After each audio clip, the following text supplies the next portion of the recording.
चलिए एक और खबर का रुख कर लेते हैं। अमेरिकी राष्ट्रपति डोनाल्ड ट्रंप ने पोस्ट किया है, ईरान में लापता पायलट को सुरक्षित निकाल लिया गया है। ऐसा ट्रंप ने लिखा है, हमारे दोनों पायलट सुरक्षित बचाए गए हैं।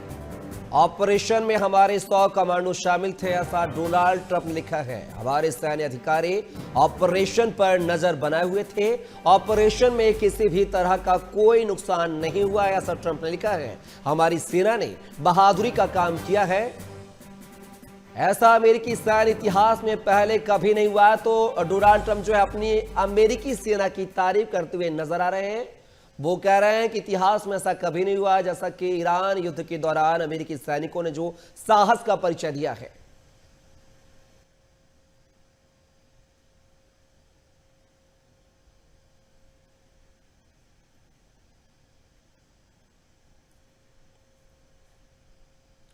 तो आप देख सकते हैं कि अमेरिका 48 घंटे का अल्टीमेटम यानी कि समय सीमा जो है ईरान को दे रहा है, बता रहा है कि 48 घंटे बचे हुए हैं और ऐसे में हॉर्मुज स्ट्रेट जो है खोल दिया जाए। बार बार प्रेशर ईरान पर किया जा रहा है, ईरान पर बनाया जा रहा है, लेकिन ईरान जो है वो पिछले बार की तरह इस बार भी मानने को तैयार नहीं है। वो कह रहा है कि ये गीदड़ भभकी जो है अमेरिका किसी और को दिखाए, वो ईरान से डरने वाला नहीं है। और अगर अमेरिका ईरान पर कोई अटैक करता है तो हम अमेरिका को नरक के दर्शन कराएंगे, ऐसा ईरान ने कहा है। तो देख सकते हैं, बात किया है आज अमेरिका ईरान इजरायल युद्ध को जो है 37वां दिन है। 6 हफ्ते से ज्यादा का समय बीत चुका और ऐसे में लगातार जो है युद्ध विराम की कोई आशंका नहीं। और इसी खबर पर हम चर्चा करेंगे। हमारे साथ जो है 2 खास मेहमान जुड़ रहे हैं।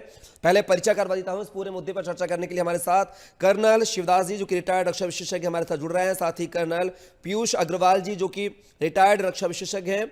दोनों मेहमानों का बहुत स्वागत है हमारी इस चर्चा में। और पहला सवाल जो है कर्नल शिवदास जी आपसे कर लेते हैं।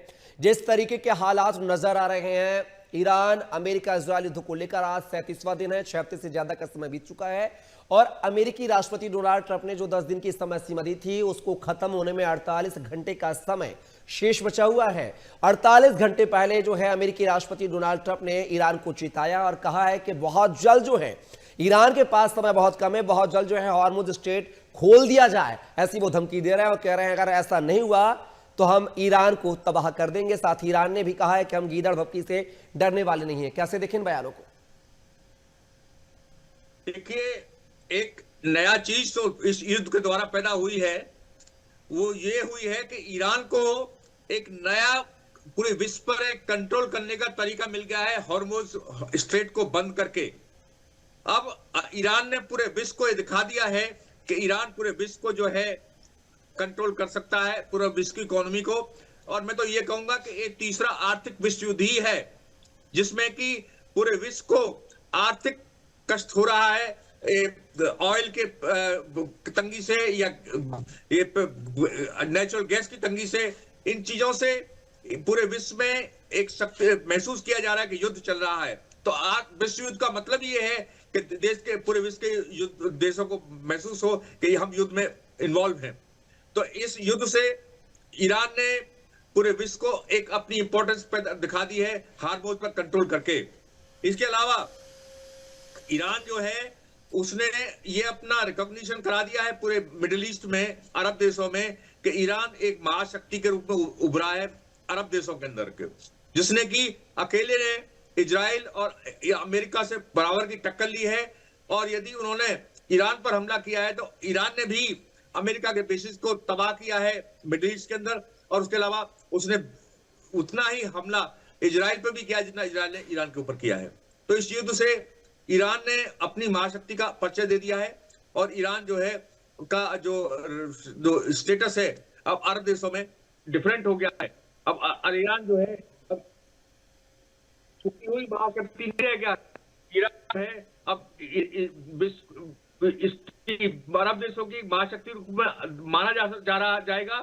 और अमेरिका को जो है, जो धमकी अमेरिका ने दी है, इसका ईरान के लिए, ईरान जो है इसको ज्यादा सीरियसली नहीं ले रहा है। वो जानता है अमेरिका ने जितने भी वेपन थे उसको इस्तेमाल कर चुका है, अमेरिका एटम बम इस्तेमाल करने वाला नहीं है। इसलिए जितने भी वेपन, जो क्लासिकल वेपन इस्तेमाल किए हैं, उनका जवाब ईरान ने ऑलरेडी दे चुका है। और ईरान हर तरह की जो अमेरिका की धमकियां हैं उनके लिए तैयार है, क्योंकि ईरान ने पिछले 15 साल से अमेरिका के इसी युद्ध की तैयारी की है और हर प्रकार से अमेरिका को जवाब देने के लिए ईरान तैयार है। अब पीयूष जी, जिस तरीके से बार बार डोनाल्ड ट्रंप जो है राष्ट्रपति, अमेरिकी राष्ट्रपति हैं, वो बार बार डेडलाइन देते हैं, फिर उस डेडलाइन को बढ़ा देते हैं। क्या लगता है जो 48 घंटे का समय अभी बचा हुआ है, बार बार गीदड़ भभकी देते हुए नजर आ रहे हैं, दूसरी तरफ बैकफुट पर भी नजर आ रहे हैं, तीसरी तरफ वो राजनीतिक कूटनीति की बात भी कर रहे हैं कि हमारी बात चल रही है, अमेरिकी नेताओं, ईरान नेताओं की तारीफ भी करते हुए नजर आ रहे हैं अमेरिकी राष्ट्रपति। ऐसे में कैसे देखें इस 48 घंटे को? क्या 48 घंटे बाद जो कह रहे हैं कि हम जो है कहर बरपा देंगे ईरान पर, ऐसा कहना है डोनाल्ड ट्रंप का, लेकिन ईरान बार बार कह रहा है कि हम उनको नरक के दर्शन कराएंगे। क्या लगता है कि तृतीय विश्व युद्ध इसको मान लिया जाए? ये युद्ध रुकने वाला नहीं है। युद्ध तो रुकने वाला नहीं है, ये तो बात आपने बिल्कुल ठीक कही है। अमेरिका इस वक्त ऐसा मौका ढूंढ रहा है कि किसी भी तरीके से उसको कोई एक विंडो ऑफ अपॉर्चुनिटी मिले जिससे कि वो युद्ध से किसी तरह से अपनी जो नाक या अपनी इज्जत बचाकर युद्ध से बाहर हो जाए। अगर हम थोड़ा सा पिछले 75 वर्ष का इतिहास देखेंगे, जो अमेरिका ने मेजर वॉर्स, बड़े युद्ध लड़े हैं, उनमें अमेरिका की हार हुई है वर्ल्ड वॉर 2 के बाद से। चाहे आप कोरियन वॉर करें, उसके बाद आप उनकी सबसे लंबी युद्ध चली थी वियतनाम में, उसमें भी उनको बाहर निकलना पड़ा। उसके बाद ये अफगानिस्तान, इराक में गए, वहां पे उनका क्रेडिबिलिटी लॉस हुआ। उन्होंने झूठ बोलकर कि भाई इराक के पास वेपन्स ऑफ मास डिस्ट्रक्शन है, लेकिन वो कुछ नहीं मिला, वहां पर उनकी क्रेडिबिलिटी का नुकसान हुआ। तो पहला युद्ध सबसे लंबा चला, वो उसमें उनकी हार हुई, क्रेडिबिलिटी लॉस हुआ। उसके बाद ये घुसे अफगानिस्तान में, जो कि दुनिया का सबसे महंगा युद्ध था, वहां से भी और ओवरनाइट भागे हैं। और इस वक्त अमेरिका की ये हालत है, जो ये ईरान के साथ उन्होंने युद्ध में घुसे हैं, कि उनकी इज्जत का सवाल है, उनकी इज्जत तार तार हो चुकी है पूरे विश्व के आगे। आज की तारीख में नेटो उनके साथ खड़ा नहीं है, यूरोप उनके साथ, जो वेस्टर्न वर्ल्ड है उसके साथ खड़ा नहीं है, एक्सेप्ट सिर्फ और सिर्फ इजराइल को छोड़ के, क्योंकि इजराइल की तो मजबूरी है, इजराइल का तो ये युद्ध था। इजराइल को छोड़कर कोई अमेरिका के साथ आज कंधे से कंधा मिलाकर नहीं खड़ा है। यहां तक कि स्ट्रेट ऑफ हॉर्मुज को खोलने के लिए भी, जिसकी अभी आप बात कर रहे थे पहले, यूके ने, यूनाइटेड किंगडम ने एक लीड ली है, उनके जो प्राइम मिनिस्टर कार्मर ने, कि भाई आप एक कंसोर्टियम, एक ग्रुप बनाए 60 देशों का, और किसी तरीके से ईरान पर दबाव डालें कि आप स्ट्रेट ऑफ हॉर्मुज खोलें, क्योंकि अगर स्ट्रेट ऑफ हॉर्मुज को ब्लॉक करके रखता है तो दुनिया में एनर्जी का क्राइसिस आ चुका है और बढ़ जाएगा। एक तरफ से तो रशिया ने यूक्रेन के युद्ध में एनर्जी पाइपलाइंस यूरोप की काट दी है, और दूसरी तरफ से तेल कट जाएगा। तो एक बहुत बड़ा संकट विश्व के ऊपर आएगा, जिसमें कुछ देश जो कि अपने आप को ईरान का दोस्त या ईरान उनको अपना दोस्त मानता है, जैसे कि हमारा देश, उनके टैंकर्स वो पास करने दे रहा है, चाइना के टैंकर्स पास करने दे रहा है, उसकी अब पूरी मनमर्जी चल रही है इस चीज में। ये बहुत एक अमेरिका के लिए लेसन है कि आप दुनिया में दादागिरी इस तरह से नहीं कर सकते। और जो बात रही अल्टीमेटम की, अल्टीमेटम वो ही दे सकता है जो इस वक्त पावर की पोजीशन में हो। इस वक्त अमेरिका पावर की पोजीशन में नहीं है, America can not negotiate. America के पास इतनी शक्ति इस वक्त नहीं है, क्योंकि अमेरिका का प्रतिदिन 1 बिलियन का खर्चा हो रहा है सिर्फ और सिर्फ असले पर, एमुनिशन, वॉरफेयर, मिलिट्री हार्डवेयर, और उनके मोस्ट टेक्नोलॉजिकल एडवांस हवाई जहाज F-35 जैसे को भी ईरान ने शूट डाउन किया है, ब्लैक हॉक को शूट डाउन किया है।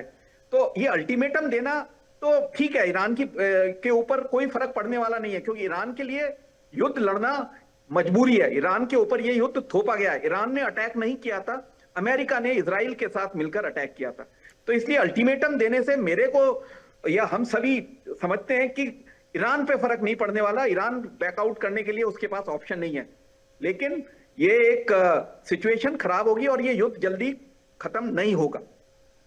शिवदास जी, जिस तरीके से बात कर रहे थे पीयूष जी के जो है अल्टीमेटम दे रहा है और ईरान जो है दबने वाला नहीं है, लेकिन इसमें हम इजराइल की भूमिका की बात कर लें। अमेरिकी राष्ट्रपति डोनाल्ड ट्रंप बार बार कहते हैं कि हम शांति वार्ता के लिए तैयार हैं, बिना शर्त के शांति वार्ता को तैयार हैं, लेकिन इजराइल की तरफ से बार बार कहा जा रहा है कि युद्ध विराम नहीं होगा, अभी तो युद्ध और चलेगा। तो क्या माना जाए इजराइल की जो भूमिका है वो आग में घी डालने की भूमिका है? जिस तरीके से ईरान भी चाह रहा है कि युद्ध पर विराम लगे, अमेरिका भी चाह रहा है, लेकिन इजराइल की तरफ से बार बार कहा जा रहा है कि नहीं, अभी युद्ध विराम नहीं हो सकता, अमेरिका भले चाह ले। तो ईरान की भूमिका को हम कैसे देखें इस पूरे युद्ध के दौरान? मैं भी चाहेंगे इजराइल की देखिए, भूमिका। इजराइल का जितने भी इजराइल के खिलाफ ये टेररिस्ट के हमले हुए हैं, हिजबुल्लाह हो, हमास हो, हूती हो, ये सब के सब ईरान के द्वारा तैयार किए गए हैं। और ईरान का जो एटम बम बनाने का जो इरादा है वो केवल और केवल इजराइल को खत्म करने का है। और ईरान ने अभी तक इजराइल को रिकॉग्नाइज नहीं किया है, तो ईरान की नजर में इजराइल अभी तक ही इलीगल देश है जिसको कि वो डिस्ट्रॉय करना चाहता है। इसलिए इतने इतने बड़े बड़े आतंकवादी गुट तैयार किए जो कि स्वयं युद्ध लड़ रहे खड़े होकर के, हमास और हिजबुल्लाह इजराइल के खिलाफ। और बार बार इन्होंने इजराइल की जो सीमा है उसको बहुत सेंसिटिव बना रखा है, बार बार उसमें अंदर घुस जाते हैं और वहां पर इजराइल की आम जनता को परेशान करते हैं, उनको धमकी देते हैं। इस प्रकार से इजराइल को जब तक ये आतंकवादी गुट खत्म नहीं होगा जो ईरान सपोर्टेड है, हिजबुल्लाह है, हमास को ऑलमोस्ट खत्म कर दिया मगर अभी उसका एग्जिस्टेंस है, हूती भी है, तो ईरान का जब तक इनको समर्थन जारी रहेगा, इजराइल जो है ईरान के साथ संधि नहीं कर सकता है, क्योंकि उसको पता है कि उसकी सारी जो तकलीफें हैं वो ईरान के द्वारा ही तैयार की गई हैं इस वक्त इस टाइम में। तो इसलिए इजराइल का जो जब क्योंकि असली जो प्रतिद्वंदी है वो इस युद्ध में इजराइल ही है। अमेरिका तो सपोर्ट कर रहा था इजराइल को केवल, तो अमेरिका ठीक है विड्रॉ कर जाएगा क्योंकि अमेरिका का कुछ भी एट स्टेक नहीं है, ना उसको कोई पॉइंट है, ना कोई उसकी टेरिटरी है, ना कुछ है।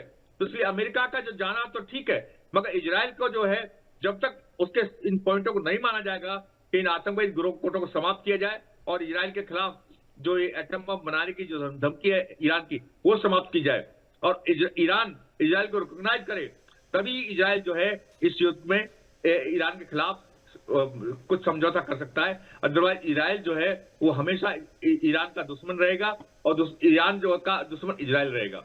इसलिए इस युद्ध का सबसे बड़ा पॉइंट ये है। पीयूष जी, शिवदास जी कह रहे हैं कि इजराइल जो है परमाणु शक्ति के तौर पर ईरान को बढ़ने नहीं दे रहा था, इसलिए पूरा मसला हुआ है। लेकिन अमेरिकी राष्ट्रपति डोनाल्ड ट्रंप ने साफ कहा है। जी आ रहा हूं पीयूष जी आ रहा हूं, मेरा एक सवाल है, बताना चाहता हूं कि इसमें थोड़ा सा ओपिनियन को और मैक्रो लेवल पे समझने की जरूरत है। इजराइल के पास ऑलरेडी न्यूक्लियर वेपन्स हैं और इजराइल एनपीटी और सीटीबीटी का सिग्नेटरी नहीं है, जबकि ईरान सिग्नेटरी है। ईरान ने IAEA इंटरनेशनल एटॉमिक एनर्जी जो एजेंसी होती है उनके इंस्पेक्शन निरीक्षण के लिए अपने दरवाजे हमेशा से खोले हैं। और ईरान ने जो अपना न्यूक्लियर प्रोग्राम चलाया है उसने साफ साफ ये कहा है कि मैं इंस्पेक्शन के लिए तैयार हूं और सिर्फ 4% तक ही एनरिच करूंगा। कुछ उसने 60% एनरिच करने की जब बात हुई, जब इंस्पेक्शन हुआ, तो वो यूरेनियम सारा का सारा रशिया को ट्रांसफर कर दिया। तो इजराइल और ईरान, जो इजराइल हमेशा आरोप लगाता आया है ईरान के ऊपर कि वो न्यूक्लियर वेपन्स बना रहा है, न्यूक्लियर वेपन्स तो आज बहुत सारे देशों के पास हैं। तो इसका मतलब ये नहीं है कि उनके ऊपर आप हमला कर दोगे। पाकिस्तान के पास भी है, चाइना के पास भी है, नॉर्थ कोरिया के पास भी है, जो कि नोन फैक्टर्स हैं। नॉर्थ कोरिया के ऊपर तो अमेरिका ने हमला नहीं किया या साउथ कोरिया ने हमला नहीं किया, रशिया के पास भी है। तो nuclear weapons can not be a reason. और आपने उसका डेटरेंस बनाया है, इजराइल के पास है अपने खुद के हथियार। अगर इजराइल के ऊपर ईरान हमले करने की कोशिश करता है, वो भी न्यूक्लियर वेपन से, तो इजराइल उसका बखूबी जवाब दे सकता है। तो ये तो एक प्रॉक्सी कहेंगे या बहाना कहेंगे कि ईरान को कॉर्नर करने का, क्योंकि ईरान एक सॉवरेन अपना कंट्री था। ये बात ठीक है कि इसके पीछे जो सोच है वो अटैक के पीछे आपको ऊंची सोच या दूसरी सोच समझनी पड़ेगी कि ईरान उस लॉबी का मेंबर है दुनिया की जो कि पेट्रो डॉलर के विरोध में है, जैसे कि चाइना, जैसे कि रशिया, जैसे कि ब्रिक्स नेशंस। और ये चीज अमेरिका को बिल्कुल नहीं पसंद आएगी, क्योंकि आज अमेरिका के ऊपर 40 ट्रिलियन का डेट है। यानी कि हमारे देश की जो इकोनॉमी है उससे 10 गुना ज्यादा अमेरिका ने कर्जा उठा रखा है। और उस कर्जे को चलाने के लिए सिर्फ और सिर्फ उसके पास पेट्रो डॉलर का विकल्प बचता है। और इस वजह से ईरान के युद्ध में, इजराइल और ईरान के युद्ध में अमेरिका को कूदना पड़ा, क्योंकि अगर ईरान मिडिल ईस्ट कंट्रीज का वर्चस्व, जैसा कि थोड़ी देर पहले कर्नल साहब ने बताया था कि वो इस वक्त लीडरशिप की पोजीशन में आ रहा है मिडिल ईस्ट के, और अगर वो लीडरशिप ले लेता है और पकड़ लेता है तो इसका मतलब ये होता है कि ईरान पेट्रो डॉलर पे हमला बोलेगा। और पेट्रो डॉलर पे हमला बोलने का मतलब यह है कि उसके साथ चाइना जुड़ेगा, रशिया जुड़ेगा, नॉर्थ कोरिया जुड़ेगा और बहुत सारे कंट्रीज न्यूट्रल भी हैं, और इसकी चोट अमेरिका तक जाएगी। तो यह कारण है जो अमेरिका का पूरे युद्ध में, या जिसके कहेंगे कि इजराइल के फटे में पैर फंसाने का। तो यह समझना पड़ेगा। इसलिए यह युद्ध सिर्फ और सिर्फ ईरान के एटॉमिक वेपन्स को लेके नहीं है। ईरान के पास एटॉमिक वेपन्स, जैसे मैंने बताया, सब देशों के पास हैं, कई देशों के पास है, सब नहीं कई देशों के पास है, और उसको अपने लिए चाहिए थे।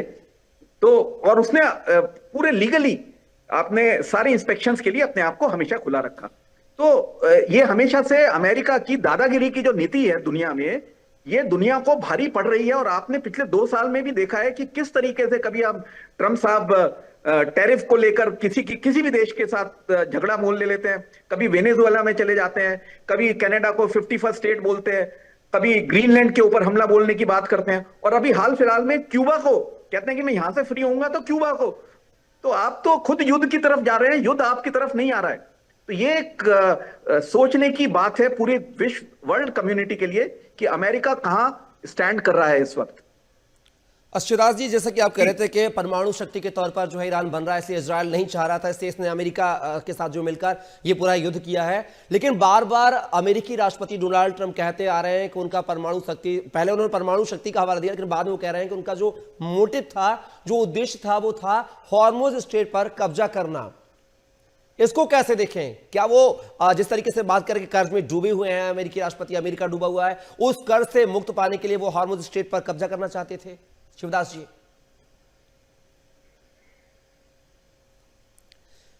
पीयूष जी, जिस तरीके से कल हमने बात की है कि यूएनएससी में जब तेहरान ने अब वोटिंग को लेकर बात कही थी कि वोटिंग कराई जाए हॉर्मुज स्ट्रेट को लेकर, चूंकि दुनिया के तमाम देश जो है पेट्रोलियम पदार्थों की किल्लत से जूझ रहे हैं, उस समय जो है ईरान ने, माफी चाहिए, चीन ने और जो है रूस ने इसके समर्थन में नहीं थे। वो नहीं चाहते थे कि वोटिंग हो, वो कह रहे थे वोटिंग करना बहुत जल्दबाजी होगा, और ऐसे में जो है वो टालने की बात कर रहे थे। चीन की और जो रूस की, इन बातों को कैसे देखें? वो क्या चाहते, उनके मन में क्या चल रहा है जो इस तरीके के बयान दे रहे हैं? बिल्कुल क्लियर है, बिल्कुल जो हमने पहले बताया मैंने कि रूस और चाइना, रूस और चीन, ईरान, बिल्कुल क्लियर है उनकी लाइन ऑफ थिंकिंग। वो इस वक्त अमेरिका की रीढ़ की हड्डी इकोनॉमी तोड़ना चाहते हैं। वॉरफेयर, आजकल युद्ध की बात करें तो युद्ध एसिमेट्रिक युद्ध हो गया है। आप सिर्फ दुश्मन के सैन्य बेसेस, हवाई जहाज, नौसेना डिस्ट्रॉय करने से नहीं विजय होते हैं। आप विजय होते हैं जब आप उसको आर्थिक चोट पहुंचाते हैं, और इस वक्त ईरान इस पोजीशन में है कि दुनिया में आर्थिक चोट पहुंचाएगा। रशिया इस पोजीशन में, आप देखिए, खुद देखिए, जो कि 24 फरवरी को 5 साल पहले युद्ध, 4 साल पहले युद्ध शुरू हुआ, ये रशिया यूक्रेन का, आज भी रशिया को कुछ नुकसान नहीं हो रहा है। मतलब उसकी इकोनॉमी में कोई ऐसा भयंकर वो नहीं हुआ कि वो वहां पर वो गाजा की तरह से वो रूइंस में बदल गया है, वो लोग खाने के लिए और मोहताज हो गए हैं, ऐसा कुछ भी नहीं हुआ है। आज भी रशिया की ग्रो कर रहा है और अपना तेल बेच रहा है, एनर्जी बेच रहा है, चाहे वो चाइना को बेच रहा है, चाहे इंडिया को बेच रहा है, या इंडिया के थ्रू यूरोपियन कंट्रीज को भी बेच रहा है, जो कि वापस यूक्रेन को सपोर्ट कर रहे हैं। तो मतलब एक अजीब सा सर्कल बन रहा है। लेकिन इसके बावजूद आपने देखा कि रशिया कमजोर नहीं हुआ। ईरान के ऊपर इतना भयंकर हमला बोला इन्होंने हर तरीके से, लेकिन ईरान ने तैयारी कर रखी थी और ईरान को बहुत नुकसान हुआ है, इसमें कोई शक नहीं है। लेकिन ईरान अभी भी खड़ा है, और अमेरिकन प्रेसिडेंट ने यहां तक कह दिया कि Iran is a very powerful country, एक शक्तिशाली देश है। तो ईरान के जरिए ये एक स्ट्रेट ऑफ हॉर्मुज का जो कब्जा चाहते हैं, इसका विरोध रूस या रशिया और चाइना कर रहे हैं, और ये होने भी नहीं देंगे। और यूनाइटेड नेशन सिक्योरिटी काउंसिल की अगर हम बात करें तो ये मैं यूनाइटेड नेशन ऑर्गेनाइजेशन को एक पंगु ऑर्गेनाइजेशन मानता हूं। इन्होंने आज तक पिछले 75 वर्ष, जब से 24 अक्टूबर 1945 को इनका गठन हुआ था, तब से लेकर आज तक 80 वर्ष हो गए हैं, 80 से ज्यादा, उन्होंने कोई भी एक मेजर युद्ध टालने में या बचाने में कोई ऐसी खास भूमिका नहीं अदा कर पाए हैं। चाहे आप इजराइल हमास का देखें, रशिया यूक्रेन का, ये तो हाल फिलहाल के हैं, अफगानिस्तान, कहीं भी चले जाएं, वो लोग क्योंकि उनका जो चार्टर इतना पुराना है वर्ल्ड वॉर 2 के बाद का, कि उन्होंने अपने P5 कंट्रीज वो ही रखे हैं, जबकि आज पूरी दुनिया का जो वर्ल्ड ऑर्डर है, वो ग्लोबल ऑर्डर चेंज हो चुका है। आज भारत चौथी इकोनॉमी है, हाईएस्ट पॉपुलेशन है, लेकिन P5 का हिस्सा नहीं है। हम लोग एक रेस्पॉन्सिबल मैच्योर्ड डेमोक्रेसी हैं, लेकिन हमें उन्होंने हिस्सा नहीं बनाया वहां पर, जबकि आपके वो देश जो हमसे पीछे हैं हर हालत में वो उसका हिस्सा है। तो इस तरीके से, और उसमें वीटो पावर का भी सीन होता है। तो इस वजह से यूनाइटेड नेशन सिक्योरिटी काउंसिल को कहें कि बहुत शक्तिशाली ऑर्गेनाइजेशन है। हाँ, वो अपना एक चल रही है पैरेलली, लेकिन वो युद्ध के आउटकम को किसी भी तरीके से एक डायरेक्शन या दिशा नहीं दिखा सकते। इस वजह से ये बहुत समझना पड़ेगा दुनिया को और सभी देशों को कि अमेरिका का जो ये युद्ध है ये खाली ईरान के लिए नहीं है, उसका कंट्रोल ओवर एनर्जी और पेट्रो डॉलर बचाने का युद्ध है। लेकिन पीयूष जी, एक पहलू और जानना चाहेंगे, जिस तरीके से बार बार अमेरिकी राष्ट्रपति डोनाल्ड ट्रंप जो है G7 देशों को जो है कोसते हुए नजर आ रहे हैं। वो कह रहे हैं कि ऐसे युद्ध को जो है कोई भी देश उनकी मदद नहीं कर रहा, ना ही कोई आगे आ रहा है, ना ही विराम के लिए कोई मध्यस्थता कर रहा है। हालांकि पाकिस्तान ने जरूर मध्यस्थता करने की कोशिश की थी, लेकिन वो भी जो है फुस्सी बम की तरह निकला, अभी मध्यस्थता नहीं हो पाई है। इसको कैसे देखे, कोई भी कंट्री, कोई भी देश आखिर अमेरिका के साथ क्यों नहीं खड़ा है, इजरायल को छोड़ दिया जाए तो? क्योंकि बिल्कुल आपने ठीक कहा कि एक पाकिस्तान आया था, और मेरे को तो हंसी छूट रही है कि आपने कहा कि वो सुतली बॉम्ब की तरह से निकला, और सुतली बॉम्ब भी नहीं कहेंगे, वो फुस बॉम्ब निकला। अमेरिका का युद्ध मॉरली एथिकली इस वक्त अपने स्थान पर नहीं है। दुनिया समझ रही है कि ये युद्ध होना ही नहीं था। स्ट्रेट ऑफ हॉर्मुज बिल्कुल खुला हुआ था। आप अगर एक कॉन्फ्लिक्ट के स्टेट में, जैसे भारत और पाकिस्तान एक कॉन्फ्लिक्ट के स्टेट में रहते हैं, या भारत और चीन बहुत अच्छे मित्र नहीं है, लेकिन हर समय लड़ते नहीं है, व्यापार भी करते रहते हैं, और एक अपने आप को एक कॉशियस, एक केयरफुल रह के एक उस स्थिति में एक दूसरे के साथ को एग्जिस्ट कर रहे हैं, साथ में जी रहे हैं। तो ऐसे ईरान के साथ अगर अमेरिका की दुश्मनी थी तो को एग्जिस्टेंस तरीका था। कोई जरूरी नहीं है कि आप, मेरी उससे दुश्मनी है तो मैं गुत्थम गुत्था करना शुरू कर दूं। आप बिना बातचीत करे, सैंक्शंस लगाकर, जिस भी तरीके से, जैसे आप नॉर्थ कोरिया के साथ भी अमेरिका के कोई बहुत संबंध नहीं है बिल्कुल भी। नॉर्थ कोरिया का किम जोंग अपने हिसाब से न्यूक्लियर, हाइड्रोजन बॉम्ब कुछ कुछ करता रहता है, सैंक्शंस लगा रखे हैं, लेकिन आप युद्ध नहीं कर रहे हो उनके साथ, क्योंकि अमेरिका को पता है कि अगर मैंने नॉर्थ कोरिया को छेड़ा तो नॉर्थ कोरिया के पास खोने के लिए बहुत कुछ नहीं है। जबकि अमेरिका को पता था ईरान के पास न्यूक्लियर वेपन्स नहीं है, और उसके बावजूद उसने इसलिए हम धमकी देकर उसके ऊपर हमला बोलने की कोशिश करी, और कोशिश क्या, हमला बोल ही दिया, नुकसान पहुंचा दिया। स्कूल, यूनिवर्सिटीज के ऊपर अटैक बोला है, बच्चे मार दिए हैं, सिविलियन पॉपुलेशन का। उसको उम्मीद थी कि किसी भी तरीके से जो आवाम है वो सड़कों पे आ जाएगी और रेजीम चेंज की बात करेगी, लेकिन ऐसा कुछ नहीं हुआ। उनकी कैलकुलेशन बिल्कुल विपरीत चली गई। और मेरे को समझ में नहीं आता कि इधर तो इन्होंने कहा कि हमने उनकी जो टॉप लीडरशिप को खत्म कर दिया, लेकिन आप देखें कि अमेरिका का जो चीफ ऑफ आर्मी स्टाफ थे और उसके बाद से उनके जो CIA के हेड थे, जो टॉप मोस्ट लेवल की उनकी खुद मिलिट्री लीडरशिप थी, उनको भी हटा दिया गया है। तो इधर अगर उधर लोग मारे गए हैं तो इधर भी हटाए गए हैं अमेरिका के खुद। तो इसलिए अमेरिका के साथ खुद उनके लोग नहीं खड़े हैं। अमेरिका के साथ यूरोप कैसे खड़ा होगा, नेटो कैसे? उनके खुद देश में 80 लाख लोगों ने सड़कों पर उतर आए, और उनके अमेरिका में ट्रंप की पॉलिसीज के खिलाफ लोग खुल के बोल रहे हैं कि ये हमें कहां ले जा रहा है। और तो इस वजह से ट्रंप ने अकेले एक इस तरह की चीज करी है कि जिससे कि दुनिया में जब से वो आए हैं उथल पुथल मचा के रखी है। शायद हम ईश्वर से प्रार्थना करेंगे कि ट्रंप को सद्बुद्धि दें, और वो एक अपने निर्णय लेने में सही क्षमता का इस्तेमाल करें अपनी टीम के साथ। उनको पास जो भी उनको लगता है कि जो उनके खिलाफ जा रहा है, तो उसको वो हटा देते हैं, या उसको उसकी किसी ना किसी बहाने से रिमूव कर देते हैं। तो ये एक वर्ल्ड लीडर के स्टेचर के शोभनीय बात नहीं है। पीयूष जी, एक पहलू को और जान लेते हैं। ईरान अमेरिका इजरायल युद्ध के दौरान जो है इंडिया की भूमिका पर भी प्रकाश डाल लेते हैं। इंडिया की भूमिका हम कैसे देखें? प्रधानमंत्री मोदी जो है बार बार जैसे हॉर्मुज स्ट्रेट को उड़ाने की धमकी देते हैं, अमेरिकी राष्ट्रपति वो कहते हैं ऐसा करना गलत होगा, और लगातार जो है ईरान इंडिया को जो है खुले दिल से जो है हॉर्मुज स्ट्रेट खोले हुए है। ऐसे में कैसे देखें इंडिया की भूमिका को? बहुत ही खूबसूरत, बहुत ही बढ़िया प्रश्न है, और हमारी भूमिका एक इतनी बैलेंस्ड, इतनी अच्छी रही है कि आज हम, मेरे ख्याल में हमें प्रधानमंत्री को 1000 बार सैल्यूट करना चाहिए, हर एक नागरिक को, कि हमारे देश में एनर्जी क्राइसिस होने के बावजूद हमारी पॉपुलेशन दुनिया में सबसे ज्यादा है, 140 करोड़, लेकिन आज भी हमारे देश में 1 रुपया पेट्रोल का या डीजल का दाम नहीं बढ़ा है। और जो हम लोग कह रहे हैं कि गैस की कमी आ रही है। गैस की भी कोई खास ऐसी कमी नहीं है। लोगों ने होर्डिंग, हमारे देश में हैबिट होती है कि जब भी कुछ ऐसा सिचुएशन आती है तो सब एक एक दो दो सिलेंडर एक्स्ट्रा लेके बैठ गए। और प्रधानमंत्री ने कहा पीएनजी का इस्तेमाल करें, तो एनर्जी की तरफ से हम सेफ हैं। पहली चीज मैं आपके चैनल के माध्यम से कहूंगा कि बिल्कुल स्थिति सामान्य है इन, अगर हम एनर्जी ऊर्जा की बात करें तो। इसलिए लोगों को होर्डिंग करना या सामान अपने घर में इकट्ठा करना या ब्लैक मार्केटिंग करना बिल्कुल गलत है। दूसरी चीज, हमारे टैंकर्स स्ट्रेट ऑफ हॉर्मुज से बड़े आराम से निकल कर आ रहे हैं। ईरान ने कहा है, हमें धन्यवाद दिया है कि धन्यवाद भारत को, हमारे प्रधानमंत्री को, कि हम उनके साथ एक न्यूट्रल अप्रोच लेकर चले हैं। और अमेरिका भी हमारे विरोध कुछ कह नहीं पाया, तो क्योंकि हमने एक बहुत ही अच्छा बैलेंस्ड लेके चले हैं। और हमें इस बात का, हमारी सेनाएं इस मामले में बिल्कुल सतर्क भी हैं। सेनाओं का मैं इसलिए बोल रहा हूं क्योंकि कहीं ना कहीं ये भी एक सिचुएशन महसूस दी गई कि जब पाकिस्तान ने मध्यस्थता करने की चीज शुरू करी, तो मध्यस्थता के बहाने से कहीं वो अगर सऊदी अरेबिया का इन्वॉल्वमेंट होता है इस युद्ध में डायरेक्ट, तो सऊदी अरेबिया और पाकिस्तान के बीच में एक संधि है और उस संधि के तहत पाकिस्तान को सऊदी अरेबिया की हेल्प करनी पड़ेगी। लेकिन पाकिस्तान हेल्प ना करके कहीं एक प्रॉक्सी वार हमारे साथ ना शुरू कर दे, तो इसलिए हमारी सेनाएं भी सतर्क थी इस बात को लेकर। तो हमारे देश की जो है स्थिति बहुत बहुत अच्छी है, बहुत मजबूत है।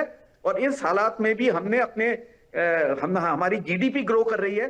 और मेरे ख्याल में हमारे जितने भी थिंक टैंक्स हैं, हमारे प्रधानमंत्री, हमारे रक्षा मंत्री, हमारे external affair ministers, home ministers, सभी को एक बहुत बहुत बधाई इस चीज के लिए कि उन्होंने इतने कठिन दौर में भी अपने आप को बिल्कुल एक नॉर्मल, हमारा देश बिल्कुल चल रहा है।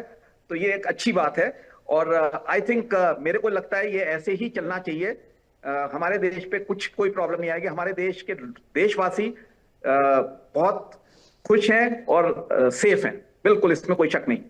अब पीयूष जी, एक पहलू और जान लेते हैं। पाकिस्तान ने मध्यस्थता कराने की बात की थी, बार बार ईरान ने भी कहा था कि हाँ हमारी दूसरे देशों के माध्यम से, हालांकि उसने पाकिस्तान का जिक्र नहीं किया ईरान ने, उसने कहा कि हमारे दूसरे देशों के साथ जो है बातचीत हो रही है, हालांकि अमेरिका से डायरेक्ट बातचीत नहीं हो रही है। हालांकि अमेरिकी राष्ट्रपति डोनाल्ड ट्रंप ने बार बार कहा था कि पाकिस्तान के हवाले से उनकी बातचीत हो रही है।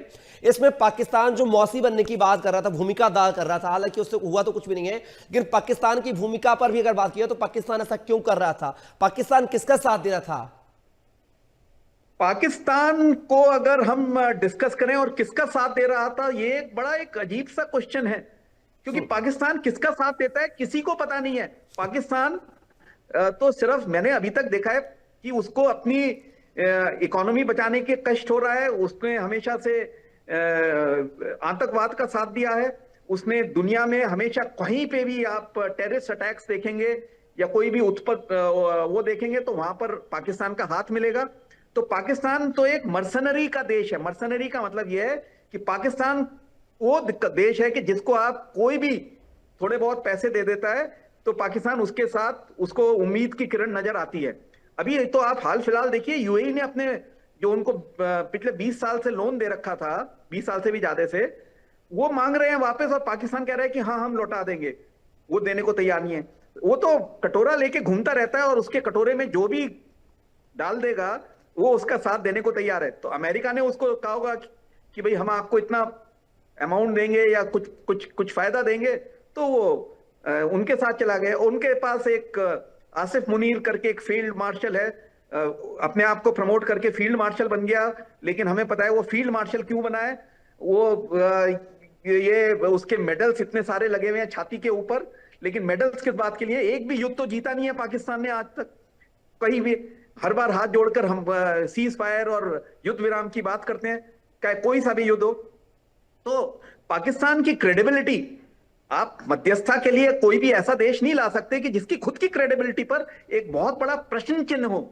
पाकिस्तान की इस वक्त क्रेडिबिलिटी दुनिया में सबको मालूम है कि क्या है क्रेडिबिलिटी। पाकिस्तान एक तरह से इकोनॉमिकली फेल्ड स्टेट है, आतंकवाद को पनाह देता है और उनका कोई मॉरल और एथिक्स ऐसी कोई चीज नहीं है। और वहां पर कहने को डेमोक्रेसी है, कहने को शहबाज शरीफ उनके प्रधानमंत्री हैं, लेकिन पूरी सत्ता वहां की सेना के हाथ में है। तो पाकिस्तान के लिए मध्यस्थता करना कोई देश कभी भी स्वीकारेगा नहीं, कोई भी देश। छोटे से छोटा देश उनकी मध्यस्थता को स्वीकारेगा नहीं। और ये बात पाकिस्तान को खुद मालूम है। ईरान ने तो बिल्कुल उसको टच मी नॉट कह दिया। और तो पाकिस्तान की कहां से स्टेचर बन गया कि किस तरीके से जो आदमी मध्यस्थता करता है वो एक शक्तिशाली देश होना चाहिए। अगर चाइना कहे, रूस कहे या कोई और देश कहे कि भाई मैं न्यूट्रल कंट्री, या कोई यूरोपियन कंट्री कहे कि हम मध्यस्थता को तैयार हैं, तो फिर भी एक आप उसको एक कह सकते हैं कि ये देश में है। पर पाकिस्तान का स्टेचर इस वक्त दुनिया में सिर्फ पाकिस्तान वालों को ही पता है कि कहां वो स्टैंड करते हैं। तो मेरे समझ में ये मध्यस्थता का जो नाटक रचा है वो कहीं से भी सफल होने वाला नहीं। और ना ईरान ना अमेरिका, इनके बीच में दो बड़े देश लड़ रहे हैं। ईरान बड़ा हो गया है अभी, जैसे वो अमेरिका के साथ लड़ते हैं। उनके बीच में पाकिस्तान की औकात तो जैसे आपने पिछले प्रश्न में कहा था, एक फुस बॉम्ब की तरह है, सुतली बॉम्ब जो फुस हो गया है, बिल्कुल वही चीज है।